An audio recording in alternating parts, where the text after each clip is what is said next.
Hi guys, it's me again. I'm Larissa from Socially Awkward Darcy, and today I'm here to talk about the book, The Secret Diary of Lizzie Bennet.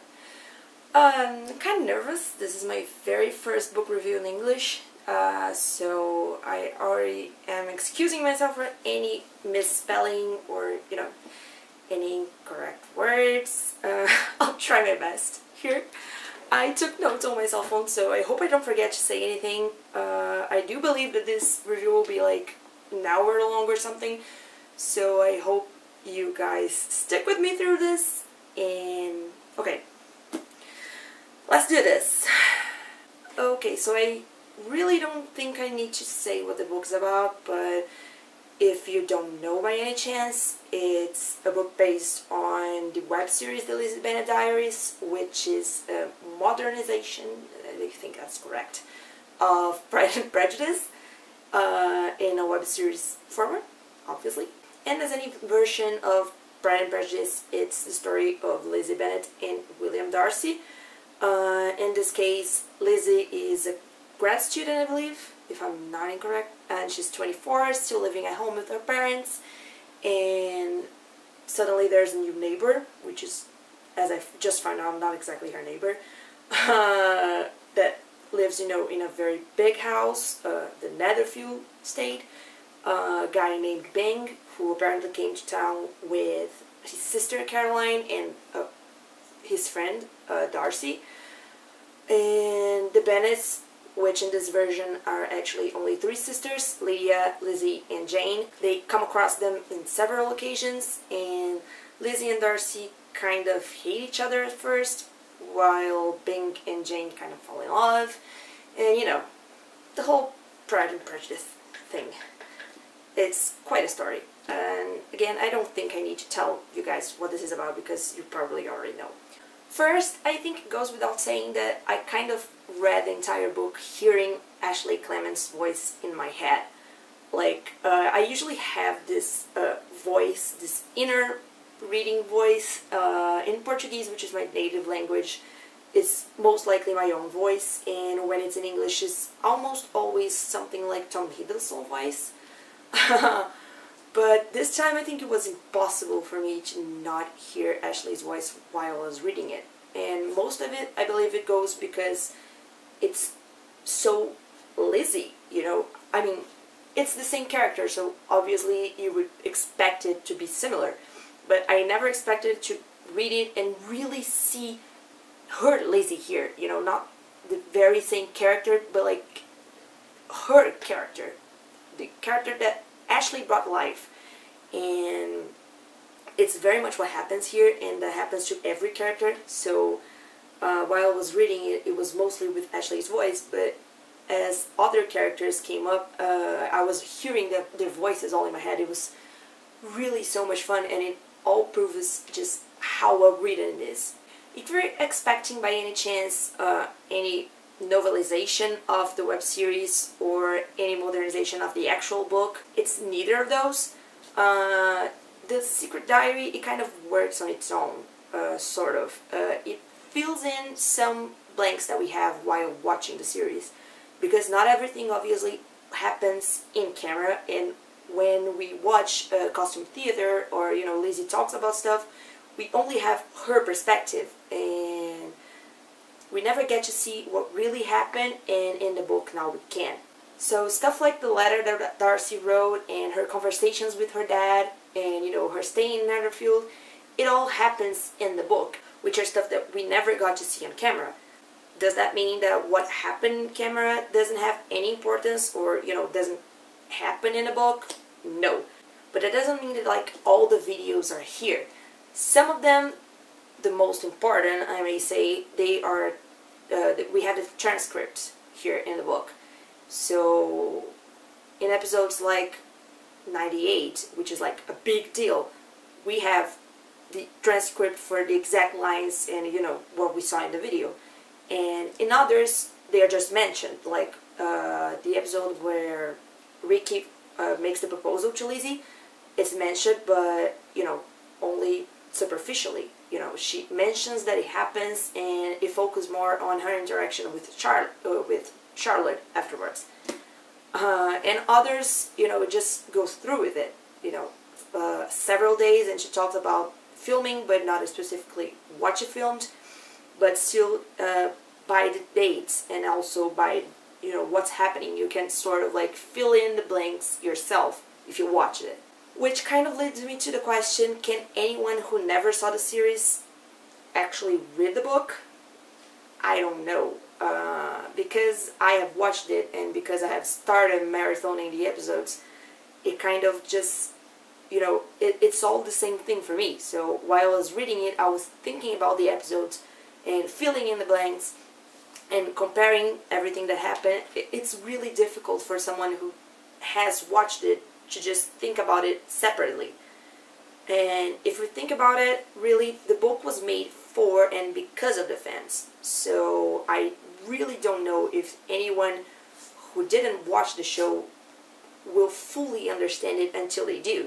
But if anyone who's watching it happens to never have watched the show and, you know, read the book or wants to read the book, I would really like to know how this experience goes. So there you go. If you happen to have their experience or know anybody who has, share in the comments. So I must say that I was kind of expecting more extra scenes from the beginning, mostly because it's like in the show, you know, it kind of divides on pre-Darcy Day and after Darcy Day. So what comes up after Darcy Day, it's kind of more detailed. So you see more of what happens when they're not on camera, and of course there are more interesting and important scenes, like, you know, the letter and talks in San Francisco. Oh my god, San Francisco!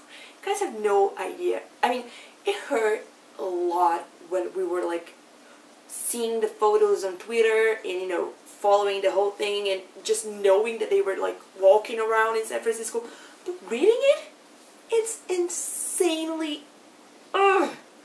it hurts, really. I was like smashing my face into the book, literally. I'm not kidding. I was just like, every time something happened, because it's like what I really wanted to see the most. And it was amazing.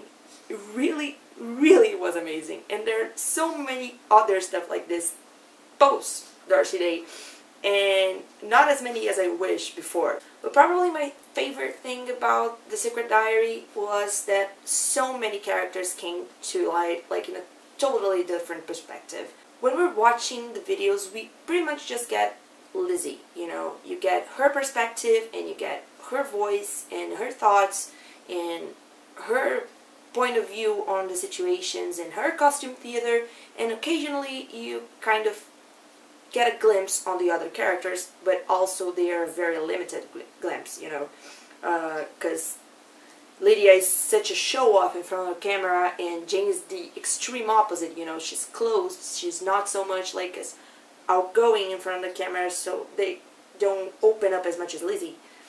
And there are also all those characters that we almost never get to see, or those that we never met, like Lizzie's mom or Lizzie's dad.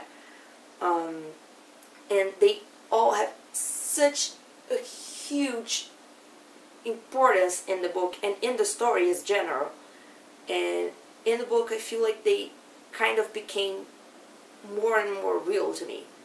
Like, there's this one thing that happens to Jane right in the first half. I'm not gonna say what it is. If you guys read it, you know what I'm talking about. And it like totally changed my perspective over her. Not in a bad way, but like it kind of made her feel more human to me, I guess. Because Jane is all the time so perfect and such a, you know, a Disney fairy tale princess, and seeing her, you know, kind of wrong, if I may say that, it kind of felt good in a way. So that was nice. And Lydia, oh my god, it took me such a long time to like her in the show, because I'm never really fond of the character Lydia in general. Since I've read the book and in all the adaptations, she's all sorts of like annoying, and in the show she's always like the show off and, you know, bursting in front of the camera and doing all this wrong thing. But again, you only pretty much get that kind of perspective over Lizzie's voice and again on how she portrays herself in front of the camera, you know. And there's also the extra thing that I never truly watched all of Lydia's video, like the first half of them. I only got to watch her videos after the Vegas incident, and the first ones I've never watched, I never wanted to watch. And reading it now, her character in the book is completely different, you know. I could get a lot sooner who she truly is. You know, the kind of person that Lizzie doesn't really see, the lonely girl, and the girl who really looks up to her sisters and really loves them, you know, is really protective. And I think it's the kind of character that everyone fell in love with while watching her videos, and I never had this experience. I'm probably going to watch them right now. But it was really nice for me to see her on this whole different perspective from the start. You know, when it hurt so much more when the whole Wickham thing came down. It was overwhelming, really was. The same happened, curiously, with Caroline. You know, I didn't actually came to like her, because I don't think that's ever going to be possible, but by the end there's this very interesting conversation between Lizzie and Lydia, and they talk about Caroline, and you kind of think about it and it makes a lot of sense on like who she is. And Lydia relates to her very well, in a way, and you start to realize why. And in that conversation specifically, a lot of things fall into place for Lizzie and constantly for us. And she became more of a real character too, you know. I didn't get to like her yet, but at least I can see where she's coming from, you know. And she made a lot more sense now, you know, as Caroline in Lizzie Bennet, and as Caroline also in Emma Approved. And also Lizzie's dad, oh my god, I was so looking forward to seeing him, because he's one of my favorite characters in the books in general. In the book, and the adaptations, you know what I mean. And we only get to like know that she has this kind of connection with her dad by what she says in her vlogs, but truly it's kind of fake and vague if you think about it, because, you know, she mentions her dad all the time and still we never get to see their interaction, so it kind of feels weird to me, you know. It always felt like something was missing. And in the book, that piece that was missing, it just came right at me. Because all the great scenes that I love of Lizzie and her dad in Pride and Prejudice, they are here. And the way they are portrayed, it's perfect, really.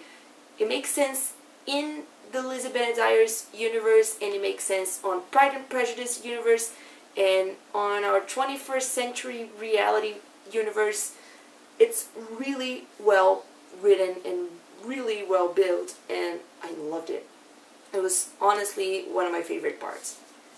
And then again, of course, there's Darcy. You know, it's impossible to not talk about Darcy because there's so much extra stuff with him. Oh my god. We get to see the Gibson's wedding in the most awkward dance ever, which is like the very first scene where we get to see Darcy. It's awesome. It's awesome.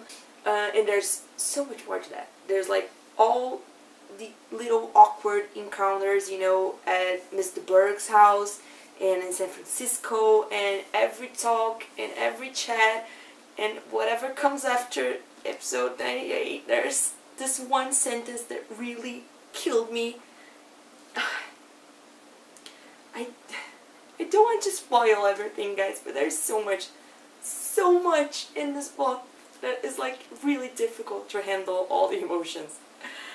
And if it's possible, I felt even harder for Darcy than I have ever felt. And you can see the whole falling in love process, you know, coming a long way. And you notice it a lot before Lizzie ever notices, of course. And again, it just seems less sudden, I guess, than it seems in the show, because you have all this extra time that you don't have while you're watching it. Because I think that in the show it just kind of felt like there is this huge gap, you know. she hates him, and then there's the letter, and then there's a lot of thought, and then she doesn't mention him kind of in a long while, and then she goes to Pemberley, and it's awkward, and then they're talking, they're going out together, and then, you know, love, and you have no idea where that came from. You know, but you didn't actually see it, while in the book you can see it, because there is this entire another universe of stuff that happens that you didn't get to see in camera, and here it makes so much more sense. Okay, so I think that's all I have to say. I hope you guys liked my review. I hope I wasn't speaking too fast, or, you know, that my English wasn't so bad. And if you guys have read it, please share your thoughts, and, you know, comment away, and maybe share if you like, and keep following us on Socially Awkward Darcy, and that's it. See ya!